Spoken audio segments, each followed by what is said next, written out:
Hi, I'm your host, Terry J. Hum, and with self-titled Brave and Crazy, Never Enough, yes, I am your little secret and breakdown. This episode of Video Fuzzy, the soundtrack, is brought to you by Melissa Etheridge. Hit it! Video Fuzzy, the soundtrack. Episode 2, Angels Would Fall.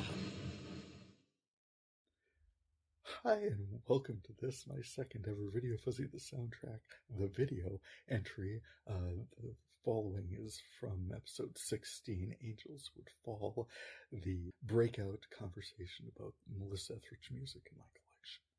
We come to, I'd call her, fourth formative entry in my music collection. Along with Benjamin Cole, Brenda Weiler, and the Indigo Girls, Melissa Etheridge was establishing herself early and firmly as a guiding light in my musical tastes. I remember similar features coming on as music videos, drawn to this voice, this look, red hair, the girl with the guitar, this trope rooted early and deeply. I was 18 years old and I was transfixed. A talented singer and songwriter, I loved the hard-driving guitar underpinning darkly poetic lyrics. The late September dogs, like the way I do. Similar features. Fantastic straight out the gate. Go on and close your eyes. Go on and imagine me there. She got similar features and longer hair.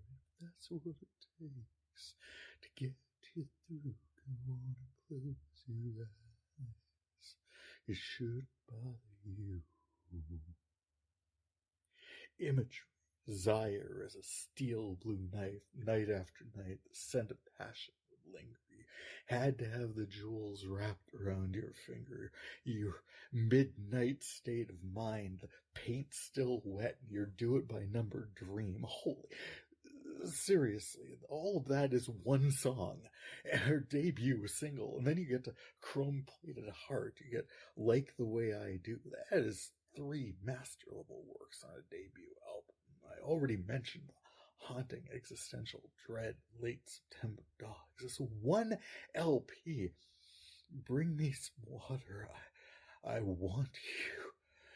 Tonight I feel so weak, but all in love is fair. I turn the other cheek, and I feel the slap and the sting of the fall night air. I know you're only human. I haven't got talking room. But tonight, while I'm making excuses, some other woman's making love to you. Somebody bring me some water. Can't you see I'm burning alive?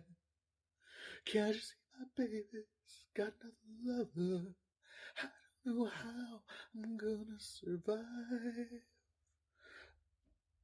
Debut. That was her debut release.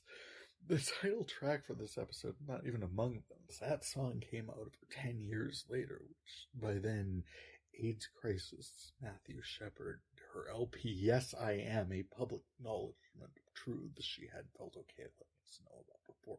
George Michael released Freedom 90 in 1990. The Indigo Girls released Shaming of the Sun in 1997, the same year as the Ellen DeGeneres Coming Out episode.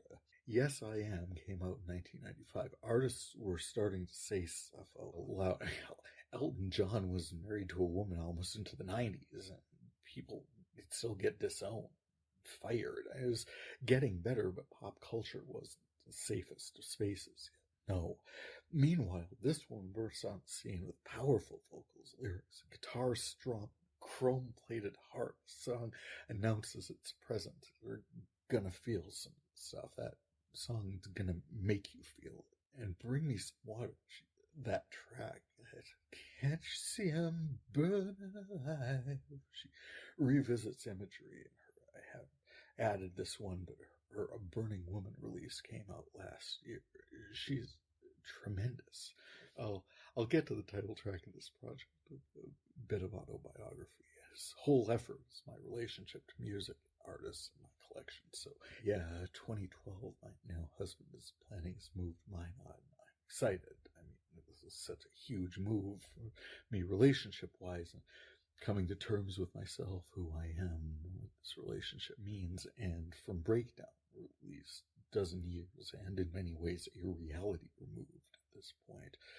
There are 2 songs, there's mixtapes worth of music I made from dozens of songs, but 2 songs I recorded music videos for me walking around the residential streets of Minot, recording an exact lip-synced karaoke track I laid in beneath it, which sounded not terrible, honestly, but even the karaoke track can mess with pod trackers, so I'm not posting the whole thing with them, but you can get a sense of it. It was recorded several digital cameras and many versions of my video editing software ago. It doesn't look like much, but it sounded pretty good.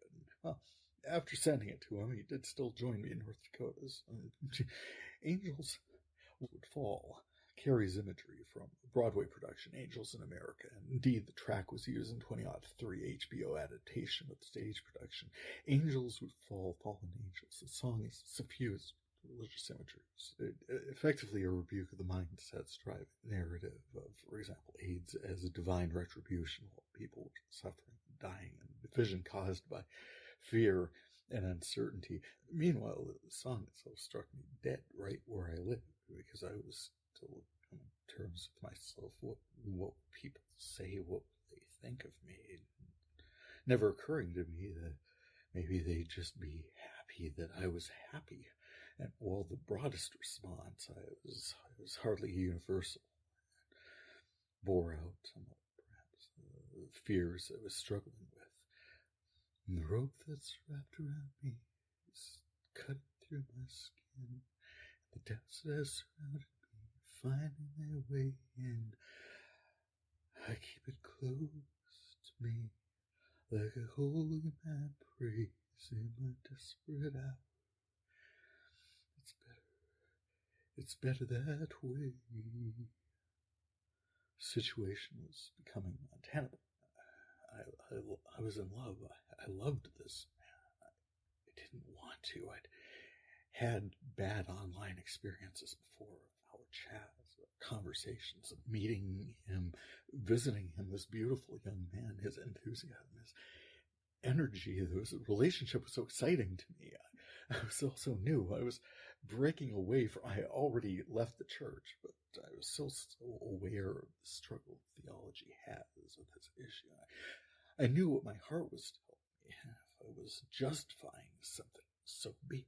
But I have crept into your temple, I have slept upon your pew, I have dreamed the divinity inside and out of you.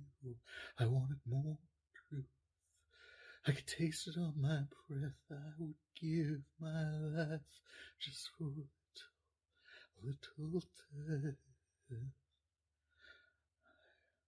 Angels never came down, there's no one here.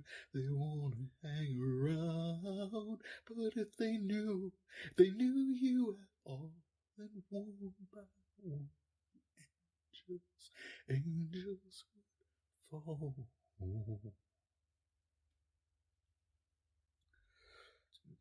The uncertain trespass, not knowing where one stands. You're closeted, he's closeted. This isn't a good time or a good place. I'll return to this theme. She explores in the cover songs with the pressure, wish for make an honest declaration of love and commitment. Very real danger it could represent. Don't ask, don't tell was a thing. The 90s, you could be disowned. People were calling AIDS a judgment for God. Families were estranged. Workplaces were not necessarily welcoming. There was still a lot of work to do. Then the declaration itself, pain of rejection. I never thought of you that way. The stories are age old, and this time I found myself at the crossroads. I'll come by and see you again.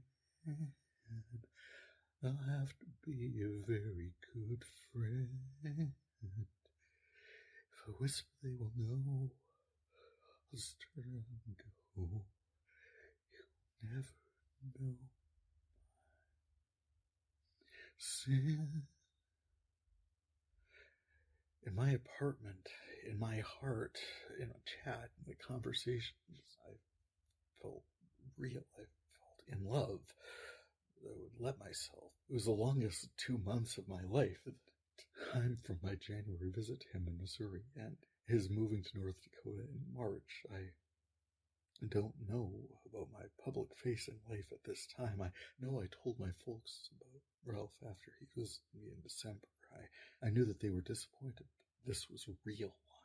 My feelings were real. They were undeniable. And I had to put them into words.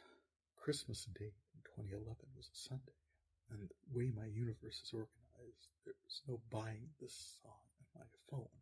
I had to be in Minot, in my apartment, on my PC. It was a few minutes before midnight when I purchased the karaoke version of Angels Would Fall. It was a little over a month later I recorded the video clips to accompany it, as you can see, or rather hear from my clip posted to Video Fuzzy's Instagram. I was in pretty good voice for it, man in love. I was pretty conflicted about it, going by facial expressions, song choice, but needing to say something out loud. Melissa Etheridge is not the reason my husband and I are now together, but her combination of vulnerability and resilience were clearly inspirational, and glad I finally found the strength required to bust through my hidebound, upper repressed Midwestern trepidation finally, to reach out and say, I am too. Thanks so much for checking in on me as I poke around my music collection. Always, anything that might have reminded anyone of singing in this or any Video Fuzzy production, let me assure you that it wasn't. Any low-bar karaoke attempts you might have encountered in this tiny little indie project will only have been included as sketch reference for illustrative purposes as part of fair use review. Certainly aren't meant to infringe on anyone's licensing, copyright, or distribution agreements. Go forth, buy songs, support the artists you love. Meanwhile, please add, follow, and subscribe to Video Fuzzy the Soundtrack wherever your podcasts. And any questions, comments, artist suggestions, please contact me at tjama1970@yahoo.com. For Video Fuzzy the Soundtrack, I'm Terry J. Happy listening.